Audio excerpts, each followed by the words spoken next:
Great to be here this afternoon. We're going to walk through what the first 100 days looks like when you are a CEO or coming in as a CEO. Now, I like to think of if you any of you have familiar with like Peter Thiel's book that talks about 0 to 1 and then everything that comes after it. No matter where you are in your journey today, I think of that as day zero. So you've got something going on, you're having challenges, you're not sure how to deal with those challenges. And so it starts you're wondering. And my bet is if you're all here, you're all thinking the same thing. How do I solve the problem that I have? So I think of you at day zero. When you make that choice, when you make that change, now you're at day one. You can start going. And this is what we want to talk about today is what does that look like and feel like to make that change?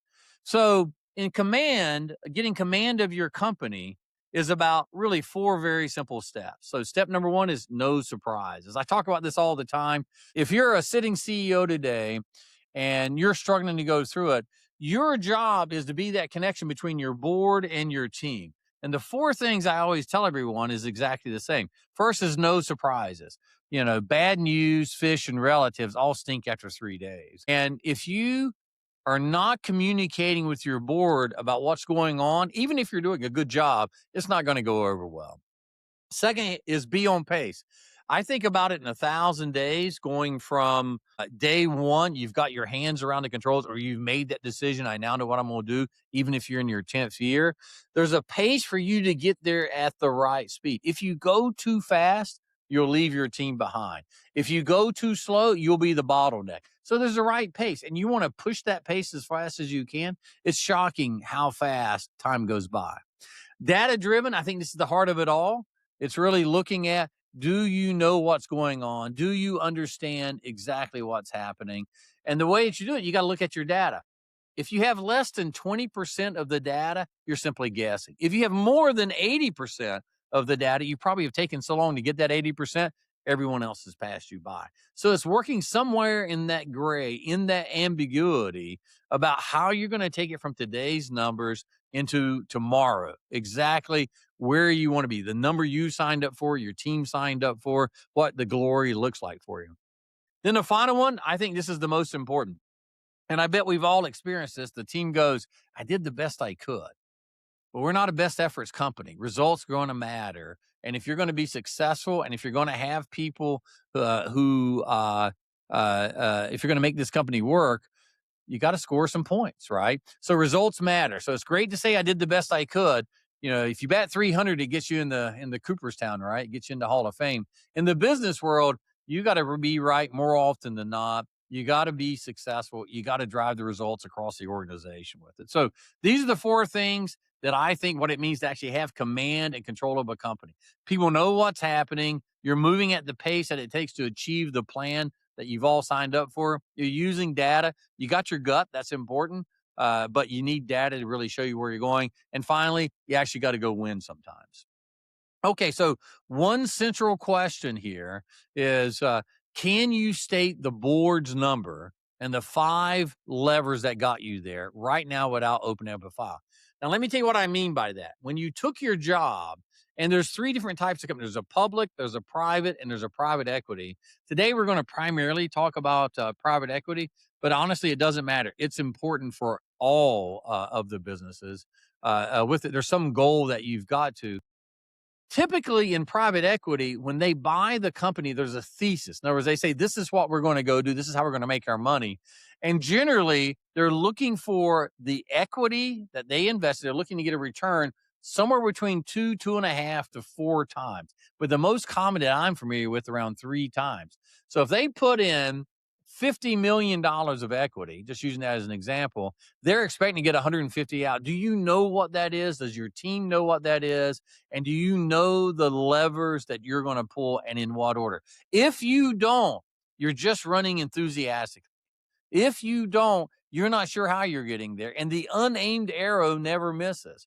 To make a metaphor, if you're setting today in Sarasota, Florida, and you're going to drive to Chicago, Illinois, if you just randomly start off, you might be making great progress totally in the wrong direction. Maybe you wind up in California.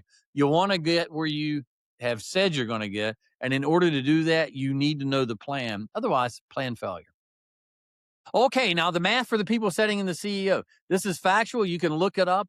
70%. Now, in fact, I think it's about 71.6% of all CEOs get fired before they achieve the final goal. 70%, over 70%. You generally get less than 6 months to establish your credibility. That means you go through at least one board meeting. You have them typically on a quarterly basis. You get less than 6 months to do it. And the average hold period is 7 years. Wow, that's a lot coming at you pretty quickly. So the odds are against you. You are absolutely more likely to get fired than you are to actually see the number that you signed up for. That's important. We're going to tell you what to do about that and how to avoid that happening. They typically don't replace you for capability. When you go through the hiring process, again, regardless of what type of company, you're generally very well vetted. They'll have you take tests, they'll meet other board members, you meet the team, you do all of this type of stuff that you're going on. You're capable. You wouldn't be in the job if they didn't think you had the capabilities. The real question is, can you deliver the result? And because the result takes so long to get there, on average over 7 years today, it's the belief that they have in you as you go. And you generally get 90 days to get your feet under you, 6 months to have the plan clearly and start executing on it. And if you don't have it after 6 months, the board behind you after the executive session is going to be talking about, what are we going to do about it? Bill's not working out. How are we going to make that work for you? Now, the issue with your job, the challenge with your job is you are the only translator in the building.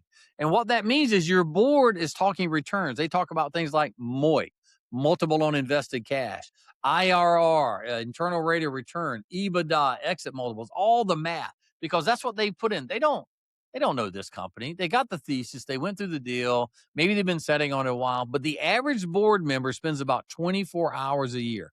Board meetings are about 3 hours long. There's 4 of those a year. They have a monthly financial call about an hour. So if you do all that math, that's going to put you right about 24 hours. That's not including travel times and all that, but actually working on it. 24 to 30 hours a year. They do not know your business. They're just going to go off of what you're telling them and what the results are telling them. Now, your team speaks in tasks. They get the go-dos. How are we going to achieve this? How are we going to get this multiple in invested cash? They put $100 million in, they want $300 million back. How do we achieve it? You're the translator. You're the decoder ring. You're the one that has to set the goal of what good looks like, and that team has to build a strategy to get there. If you can't translate numbers into task, that's not going to go well for you.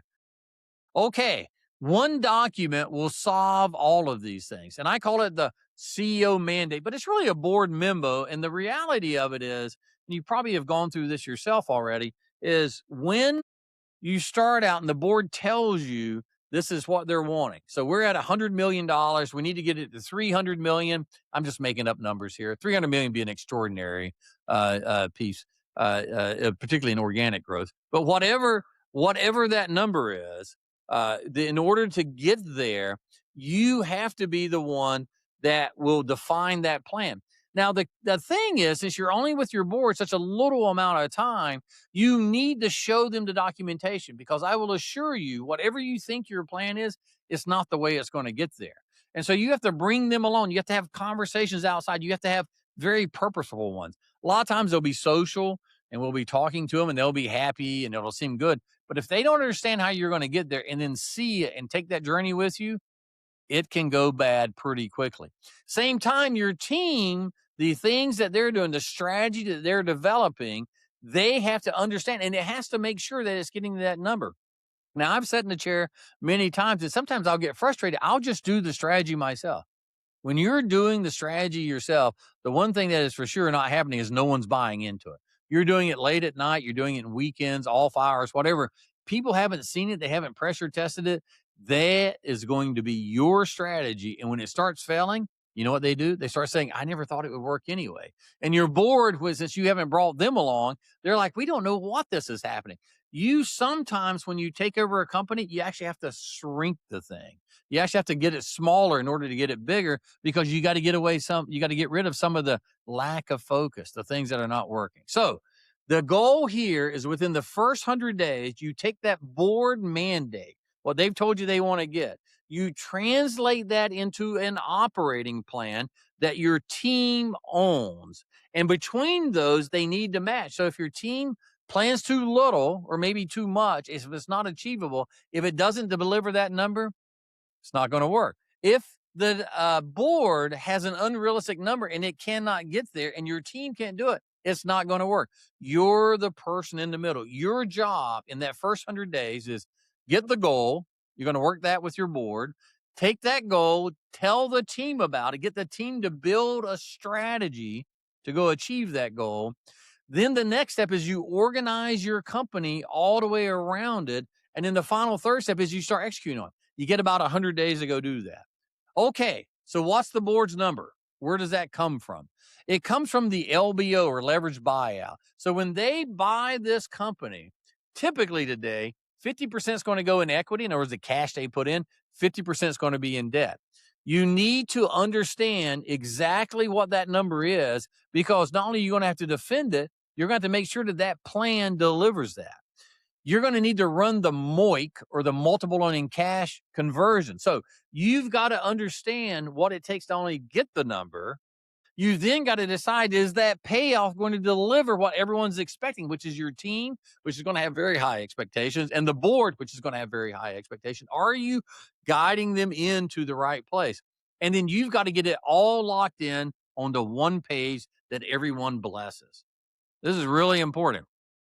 If it's wrong and it doesn't work, what happens is you now got to disconnect, and you'll spend more time going back and trying to figure it out.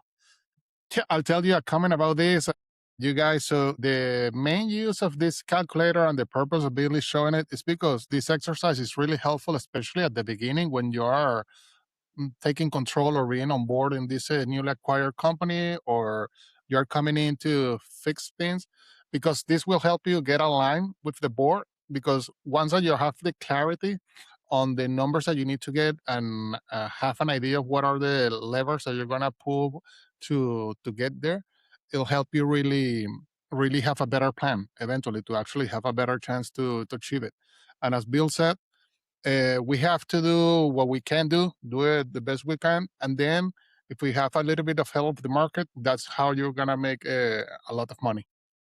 Before you start growing, you need to earn the right to grow. And what does that mean? That's not some secular piece that says you got to be a good person and all that. No. If you have a broken business and you start trying to bring new customers or acquisitions in, you're just going to upset them. You're just going to get someone in, you're going to overpromise what it was that you wanted to deliver for them, what they signed up for, and then you can't deliver. So if you can't ship on time, adding more customers will not make you ship on time. You've got to go and look at your business and make sure that operationally you're getting this thing up and going. You're standing it up on its skis. So what are the 5 levers? Remember before I talked about, do you know your number and do you know how you're going to get there? One thing you cannot count on at all is the market. There's always going to be some war, some fire, some heat wave, some flood. Market's going to do what the market's going to do. And people will come in and say, well, it was not a good month. It was not a good quarter. I did not expect the war that is going on in Europe to continue. You're like, well, can't do anything about that. Yeah, it rained too much. So we've got a business that does outdoor power equipment. Too much rain hurts us. Too little rain hurts us. You can't control any of that. So don't pay any attention to it. What you can control are these 5 levers that you see right here in front of you. So price and mix, I put them together. It's really price, but you also want to focus as much as you can around on the mix with it. Okay, so price and mix is one. Second one is cost, organic growth. I saw the thumbs up. Way to go, buddy. M&A and working capital. All right, now why in this order? And this is a real order. You go with price first because it is the fastest lever you can pull. Excluding contracts, you may have someone that's giving you a contract that says you can't raise it for, a year or something. Very common, but you can raise it. And it's frictionless. So if you change your price tomorrow on a product, it's going to flow right through the P&L. You don't need new buildings for it. You don't need new people. You might have to pay a little extra commission. Otherwise, there's no other friction in it. Cost is the second one, but it takes time to get through cost. You have to negotiate contracts. So some are direct costs and some are indirect. So indirect would be something that's not used in the direct making of the product. The example would be like your phones or the hotels or rental cars or things like that. You can renegotiate your freight contract. That's one of the most popular with FedEx or UPS or whatever, trucking firm you're doing. You can do that the moment you have in, it goes in. There is friction involved with it. There will be some switching costs. There will be something, it may not go all the way through, and it takes longer. So cost, you can typically get most of your pricing in within 6 months, and then it flows through sometimes very quickly within 30 days. Cost, generally, it takes you at least 6 months before you even start seeing it. And if it's a direct cost, if you're making a a if you're making a highly engineered product, that sometimes takes longer. Maybe you're getting castings out of India for it. It will take you a year to 2 years to get a new source of casting. Do a lot. So that's going to take longer. And direct cost is harder to do because if you get the casting wrong, you're in trouble. No one's going to buy your product. It won't work. Organic growth is the one that comes after that. So first 6 months through the year, you're going to see pricing comes in quick. Costing generally takes between 6 months and 18 months before you see it, depending on direct versus indirect. Organic growth, if it's an existing customer, you can go win that new customer. But if it's an existing one, you just got to win the new product. If it's a new customer, you have to take them from someone else, and they're going to fight you for it. So that generally we say comes after year one. Typically in year two, if you're selling like Caterpillar is a wonderful company. I've sold them most of my career. They have a product roadmap, and if you're selling them say a piston for their engine or a scavenger pump for to do the oil out of the sump, that's 4 years before they even change it on their before they change it in their drawings, right? So recognize that's your third one. Typically, we say that comes year 2 to year 3, unless they're a current customer and you're already in the gap, right? If you're selling commodity items, you can get it pretty quickly. Engineered items takes longer. M&A, you need to start right away, but you need to be tempered with it and make sure your business can handle it. Now, the honest to God's truth is in private equity, you want to start doing deals your first year. And the reason is you need time for traction to happen so you can get a real return. And there's 2 times that you will do the deal. So the first time is early in the hold, that first year into that second year. So you got time to get them in, integrate them and all that. So you get the benefit of the second one is you buy them just before you sell the business. If you buy them just before you sell, you don't actually have to do anything, and they will carry the same multiple that you're selling the business for. So if you're buying a 3 or 4 or 5 term small business and yours is going to sell for 11, 12, 13, you're automatically getting that step up. And that's important to know. So it's in the middle that is really hard, and you typically don't get a payback on it. So if you buy it in the middle of your hold, it's close to the multiple you think you're going to get, you don't have enough time to get the synergies for it. And then the final one is working capital. That is releasing capital out of the business. That's getting rid of those inventories, those excess footprints. So the working capital, you want to work on that. But a lot of times in industrial, you come in, you're looking at 2 turns, 3 turns, sometimes 4, whatever it is. You want to be in the middle single digits and beyond. Now, it totally depends on your business.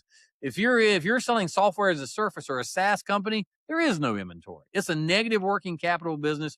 Many of you may know like a Roper Technologies. It used to be Roper pumps back in the day. Today, they're negative working capital. It's infinity. That's where you want to be if you can get there. But if you're selling a product, most product companies are going to be in the if they're running good or well, the mid single digits, all the way up to maybe you can get into double digits, but it's hard. A good running company in industrial products will be 5 or 6 times, and you're pretty pleased with that, and you're always trying to get it. Now, the reason is that is stacks of cash sitting on your shelf. And you go out there and you see, oh my God, I've got 2 million, 3 million. The last company we took over, we had $800 million in working capital. We took out $350 million in year one. We had to do it to save the business. Freed up so much capital, but not only did we get the money back, but we could exit the buildings. We didn't need that anymore. We didn't have to do the care of feeding of it. And so that's the fourth lever that you pull. And the fifth lever. The reason I put it there is you start working on it in day one. But if you're putting new products in, if you're collapsing facilities, if you're adding facilities, all that, it is hard to get your working capital. But you can do things like AP and AR really quickly. You can get those negotiated. That'll help you get towards that, proverbial land of plenty of negative working capital. I've never had a negative working capital business because I've always made products and I got to have the material to go do it. But anyway, those 5 steps are the main levers you can control. You can decide what you're going to do on price. You can decide how you're going to get your costing, and you can fight your way through it. The organic growth, if you look at a typical industrial company, we'll say, all right, we're going to get inflation, whatever that is. And historically, it's been 3%. Now, you can't look back the last few years and say, what the heck is a historical mean? But historical, it's been that. Then you get pricing, and maybe you get 3% pricing. So if I get inflation, call it 2, I get my 3% on pricing, I'm at 5. And I get my initiatives, my key things I'm going to do. Maybe that's going to add another 3 points or 4 points. Heck, I'm looking at 9 points. That's how you stack that stuff up. In private equity, the holy land is 10% on the top, 20% on the bottom. That's what we're looking for. Grow at 10% top, you get leverage coming through. In other words, you don't have to add people, facilities, PP&E, any of that stuff, and you want 20% on the bottom. You're running a good business when you get flow through your P&L and it comes out at a greater percentage than it goes in. That's the key. That's the magic right there. All right. First step on this is, so now you know your levers. The board's told you the number. You know what levers you're going to pull. You got to lock that number in with your team. So you've got the goal. You think you know where you can go get it. You have an idea. You and the team have to translate that into a strategy that you can execute on, that you can own those numbers. This is critical for you. Now, what are we looking at? The first thing is, do you have the right team? And I think of the 3 people, the last book they just put out called The Rule of 3, it talks about the visionary. Typically, that's the CEO. They're going to own, this is where we're going. This is the vision. All right. Then there's the operator. They're actually the one that's doing it. They're the people showing everything. They're the president, the vice president, the directors, the managers. They're the one that makes it happen. And then the final one, the one I see the fewest companies having, is a profit. Now, I use that term because I think it gives 2 connotations. 1, profit as in money. That's where the money's at. And 2, profit as in they have the wisdom to tell you the operating system that you will use. It is not unusual in a small company or candidly, any size company to have them where they're doing all 3. It's hard to do all 3. It's almost impossible to do all 3. It's common to see the visionary and operator together, though. So your CEO owns where we're going. The operators drive the car to get us there. They put together that map, that strategy of how we're going to do it. The profit has the wisdom, the training to show everyone on it, right? These are how it goes together. Second thing you got to do is you got to make sure that the compensation plan that you have aligns with it. I come in, typically salesmen are paid on revenue. I've certainly dealt with that every time. If you're going to be selling this off of EBITDA, in other words, earnings, you need to get everyone aligned around EBITDA. That's what you should be paying on. Not 50 some different metrics, not some, hey, we got a top line and a bottom line and all those. The fewer you can have tied to the same thing that the board has tied you to, the more likely you're going to get it. Let's be honest. They're all coin operated. And you'll tell a salesman or you'll tell an operator, do this. Isn't that great? And but if you're paying them to do something else, they're going to do something else. They're going to do what is not only good for the company, but what's good for themselves, as they should. You're telling them what you want, and you're showing them that by rewarding it. Tulio just took and put in the rule of 3. You can see all about that book if you like. You're going to need to make sure that you have one owner per initiative, one throat to choke, to use an old term. But what that means is, are they doing everything? Of course not. But someone who's owning the initiative to go that you can talk to. You can use the RACES chart, right? We have all those kind of materials. You can look it up on the internet if you're not familiar with it. But one owner that is showing up on your quarterly meetings, on your monthly meetings, saying, this is where we are. This is the date it's going to be done by. This is who owns it. This is the number. This is how we're tracking. Then you're going to take and look at everyone around it, and you're going to ask yourself, are we keeping it? Are we doing more of it? Are we going to take and get rid of it? Or are we going to develop? It's the same way with the team. It's the same way with the initiatives. Do I have the right team to get me there? Are we focused on the right pieces? You have to go through all of these. Starts with you setting the goal, they building the strategy, then you organizing around that strategy. They have to own that. All right. Then you got the rhythm. That's your monthly, quarterly, weekly, annually, all these meetings with it. You got to bake this stuff in and you want to put it in early. I like to have my calendar being a rolling 18 months. Rolling 18 months. Why is that? Because if you put these big rocks in, these quarterly meetings, these monthly meetings, that means people know when they're coming. I use week 3. I'll tell you why in a second. But then they can plan vacations. People got to have it live. And if they can't be there for it, then they can have a proxy. You don't move those once you get them locked in. It will drive people crazy. So your monthly meetings, you put them out there for a quarter. The MBRs or monthly business review, those are backwards looking. They're looking at how did we do against our plan. The QBRs are looking at forward. It's a strategy meeting. Given what's happening in the monthly, is our strategy right with it? So you have those meetings baked in so people will come and you'll measure and monitor what's happening. It makes all the difference in the world off of it. And then finally, the crucible is that before you go deliver your plan to the board, you want to make sure someone's looking at someone like myself, Tulio, someone like Jeremy on here, right? Is to make sure that someone is going through and asking you the tough questions before you get in front of your board and you're not prepared off of it. So the operating rhythm is having a calendar. Everyone's on it. You're looking for it. I choose week 3. Here's why. The first week, we're just trying to close the month, get the numbers. Week 2, you have a chance to study them numbers, understand why it happened and why. Anyone can report the news. It's the insight. Week 3, you can talk about it. Now, here's what I'm going to do. Here's my countermeasures. Week 4, you got to get ready to close the month. So the week 3 is the best one. And if you schedule all these meetings in there, that's the week they don't travel, right? That's the week they can stay wherever they're after working out of their home, they're working out of their office. Week 3 is the best one for me. You can decide what works for you. So you're getting ready to go show your board. You're going to show them the CEO mandate, right? You're going to show them this is the board mandate that we put together. And there's 2 ways to show up here, right? So the first way is you can do all this yourself. And it honestly, the plans I've seen out of CEOs that did themselves, they were actually outstanding plans. The problem is they couldn't get anyone to buy in. Nobody understood it and they didn't follow it. So without going through a program to help you get ready for it, working with someone outside of your company, working with the people inside of your company, you're going to show up with this in your head and you're going to be defending.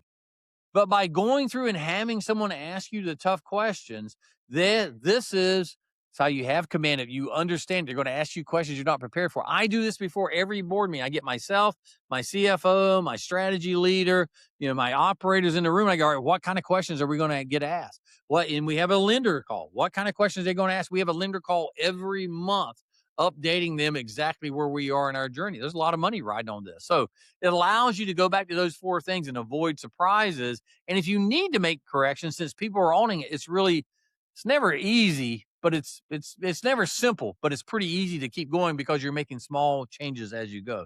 This is a super important point off of this. Okay, at the end of day 100, so you came in, you're at day 0 now. I'm not sure what to go do. I need a plan. We will help you get that plan. We get you to day 1. That's the day when you're starting. And over the course of the next 100 days, these next 12 weeks, you're going to be every week having a deliverable that you've got to go do. You're going to wind up at the end with a signed board document. Now, are you really going to get assigned? Up to you. The board will assign it, but you want to make sure that you've built the plan, showing the board before you get to that meeting. Hey, you told me what it is. I signed the contract. Is this really the number? This is what happens. Did I misunderstand this? Is this great? You'll be shocked at how powerful that is, talking to you and your chairman or you and your board members, whoever they may be, on it. Same thing with your team. This is what I understand. You said you could deliver 9 points of growth. I'm looking at your plan and we're going backwards. How are we going to get there? You've got to make sure that people are aligned. You put it down. They can do it. Then you need a bridge that gets you from there with those 5 levers. Don't put the market on there. You can have the market. The market's just going to tell them what you think is going to happen. Whatever it is, it's going to be different than what you put down. But what are you doing in pricing? What about what are you doing in cost out? You're purchasing. What are the initiatives? And you can say, I've got a purchasing initiative, but if you can't articulate it, You don't have a purchasing initiative. You can say you've got deals you're looking at, but if you don't have a pipeline full of them, then you don't really have it. It's a wish list, right? It's one thing to put here's my list of 50 targets. Have you talked to any of them? The answer would probably be no. Or have you talked so much to them, you haven't got the operating capability going? So you have all of that. You've got your monthly MBR. Some people call them MORs. Doesn't really matter. Monthly operating reviews, monthly business reviews. You have been running it and you've ran it at least once against it with the people on there who own the initiative is going to be delivering it. It's super important you do that.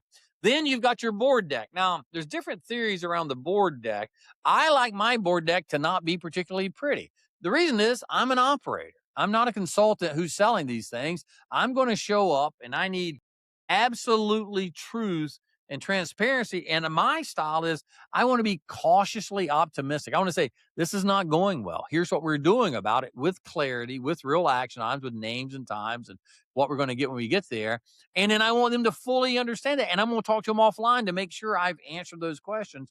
So these board meetings are straightforward with it, right? So I show up, they've already seen it. It's already done. They are happy. I do the same thing with the team. I talk to them regularly, both in a group and individually. So we're all aligned. You go from these big whipsaw changes when things aren't working to small incremental changes, and you will have small changes with it. Okay, so what is our program that we're here to talk about? The things that we can help you with, and whether you work with us or someone else, you're all here for a reason. This is the way our program works out, right? We call it the Command 100. That's 100 days. In 100 days, we will take you where you are, which is day 0 today. We will immediately get you to day 1. This is the plan that we're going to go through to do it. It is laid out with training, with weekly meetings and everything else. You and your team working through this. This is critical with it. Getting you ready, helping you be ready to talk not only to your board, but to the team to be that translator between it. The first 14 days, you're going to get that number. You're going to make sure that number is right. You're going to pull the deck. If you are in private equity, you're going to pull that out, and it's going to be clear about exactly what's happening and where's going on this thing. The second thing, days 15 through 45, getting the strategy. Like, how can I get a strategy in 30 days? Actually, you won't even need 30 days because you already have an operating company. It already is in doing something. So if you are in manufacturing of industrial switches, you don't need to go out and study the restaurant market. You don't need to go out and study what's happening in a place. You need to make sure you are getting depth and breadth into where you are. So it's putting the rigor around what you're already doing and deciding where are you going to focus. The problem for most of us is not that. The problem is we have too many focus areas. It's getting it down. We're going to run the math, help you do it. So 14 days, you got a number. I am going from X to Y. I know it is. I own the gap. Days 15 to 45, I need a strategy to deliver that gap. That's what we're here for. It's how you're going to get paid. All right, 46 to 70 is the structure. How do I organize my company in order to do it? Now, here's the key point. You're not doing this by yourself. You're doing it with your team. We will show you how to do it. We'll give you all the documents, all the training, but it's you and your team coming together to go out there and actually do it. If you're a solopreneur, still got to do the same thing. You are the team. If you're running a $1 billion company like Tulio and I are, then guess what? Then you're going to have a bigger team. But you have to show up in that meeting and guide them to getting there, not force them. We're not the military. It's not command and control and you're going to do it my way. No. It's getting buy-in so that when you're not in the room, they're still on board because it's their plan. And in 71 to 100, that's the cadence. That's getting aligned with it. So our program, the way it runs is it's 12 90-minute meetings every week. We're having one. They're on Tuesday. Sometimes we change it and things like that. There is, in this case, we're getting to the end of the year. So you got Thanksgiving and Christmas. All those things are taken into account. So it puts you into mid-January. By the time you get to January, which sounds like a long ways away, it's 90 days until Christmas.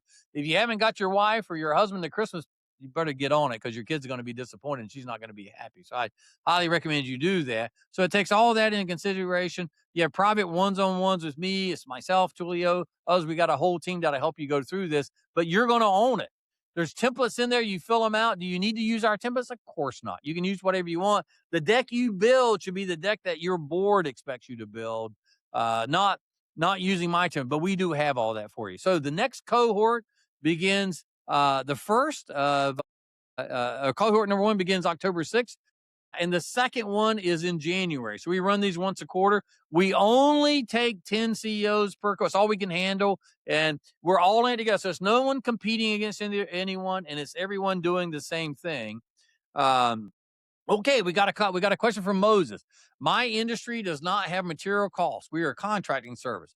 Would make our material costs be equipment purchase and material costs? I'm a bit confused how to factor in employment costs as a percentage of revenue. Okay, that's a great question. You're a service business, right? So the services you're providing is you're doing, in this case, building something or engineering. You use that service. So you look at what it is because today you're pricing it somehow off of that. So you use that with it. It will skew your costs. It will make your labor costs seem higher. That's perfectly fine. And so instead of you being great at 2.5 and ever, you might be great at 1.5. I have in one of my businesses, we have 1,000 service contractors. We do pumps and compressor services all over the country. And so when we're at a 1.5, we're doing really well because all our cost is labor. So you're really using it, looking at the material piece going in there. The other thing, Moses, you want to do is your answer. The thing that gets you there is you need to sell subscriptions. So if you're in there doing contracting, the service work that goes behind it, if there is any, there's not, could you look at it? Otherwise, it's a project business. And if it's a project business, we look at that differently. So we can handle all of that. Point being is we have those types of businesses. It works the same in all of it, but the numbers are slightly different with it. So if you can cost your jobs today, and I'm sure you are, because otherwise you wouldn't be in business, we'll use that same costing structure with it, right? We just try to get the noise out of it and think of it from a contribution margin, which is, without putting all the SG&A stuff in it. We try to get that SG&A piece out. Hopefully that worked, Moses. Let me know if it didn't. So that's the Command 100 program that we have. Whereas 4 sections that we go through that people that work with us over time really seem to enjoy. So the first one is getting command and control of your business in 100 days. This is the piece that saves your job. This is how you avoid being in the 70%. It's not because you're not capable of doing these things. It is because you haven't got a plan that can be articulated. Now, maybe you own the business. Maybe, Moses, this is your business. You can do whatever you want. But no matter if you've been in the chair for actually day 1 or you've been in there and this is year 15, once you have a plan, think of that as your day 1. In 100 days, you want everybody organized around what you're doing. And in this case, you're a service company or a contracting company, and you need to organize with it. We work with tons of them, so we have great case studies. Once you get the business ready, so you're sitting on the other side of that 100 days, you now need to go grow it. As I said earlier, growing a business that's in chaos only invites more chaos, and the customers will leave you. If you don't take care of them, they will leave you. Now you're growing. You're past that. You're past your first year. You want to scale. You're going to double down on what's working. You're doing the flywheel. You've exited things that are not working. You're redeploying your capital in that. That's going to get you through the next year. The final year, you are preparing yourself to exit. Now, are you going to exit at 1,000? Probably not. We already know that the average hold period is 7 years, sometimes quicker, sometimes longer, but that's your average. Somewhere in that 3 or 4 or 5th year, companies are getting ready to exit. You cannot solve your issues in the 100 days when you hire the banker. You get ready to go. You're going to 6 months out. You're going to say, okay, I'm ready to go. You hire a banker. He gets you ready. He does the same. They're just going to polish it. I have seen companies that have the best deck, the absolute perfect data room and all that, but it's all theater. They don't have succession plans. It's all on the owner. Their costing is out of control. They can't explain what they're doing. You can't fix that in that last year. You must fix all this in that first 1,000 days so it has time to soak in, become part of the culture, so it's real. Because they're going to look back at whatever it's been and say, do you have good quality revenue? So you may have did 10 times more revenue, but is it junk revenue? Is it repeatable revenue? Do you have contracts? Are they on a subscription? Is it a one-time thing? Were the margins bad? How much did you get add back on it? What are you carrying in add backs? So all that first 3-year program is really to get you so you can run a really well company. You should run the company like you're going to keep it forever because you'll do the right things and people will pay it for you. If you don't, it's just theater. You're just doing kabuki here and people will discount. They'll take a turn or two off of it if you're too important. Okay, Moshe gave him project-based contracts paid solely on production. It's timber harvesting, logging industry, long-term ownership, family business, secondary. Perfect. We work with stuff like that already. We've got a business very similar that goes and does the re-upfitting around oil platforms. They come in, they have to win it and all that.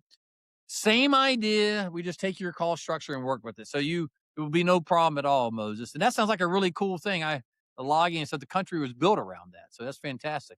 So this gets you set to go and grow from it. You will have growth coming out of it.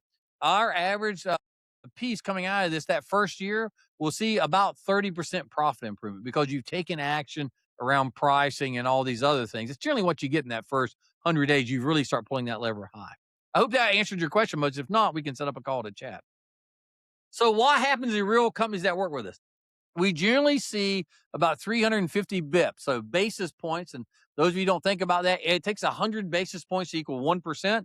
And so if you tell someone I'm going to grow your business by 5%, is that 5% or is that 5 percentage points? So am I going from 10% of EBITDA to 15, or am I growing 10% by 5%, which is a very different number? So when we talk in basis points, you just realize saying 3.5 points of growth are going to go on there. That generally translates into about 30%. And the margin in it's about 4.5 to 4.2% points over 6 months. So a $75 million service firm. And Moses, we work with primarily service firms and manufacturers and distributors. That's what we do. People who have real products like trees. Like this is a really cool piece of it. You've been listening to the 1000 Day CEO with Bill Canady. Follow the show for more decisive leadership, sustainable growth, and strategies that build enduring businesses. Until next time, make every day count.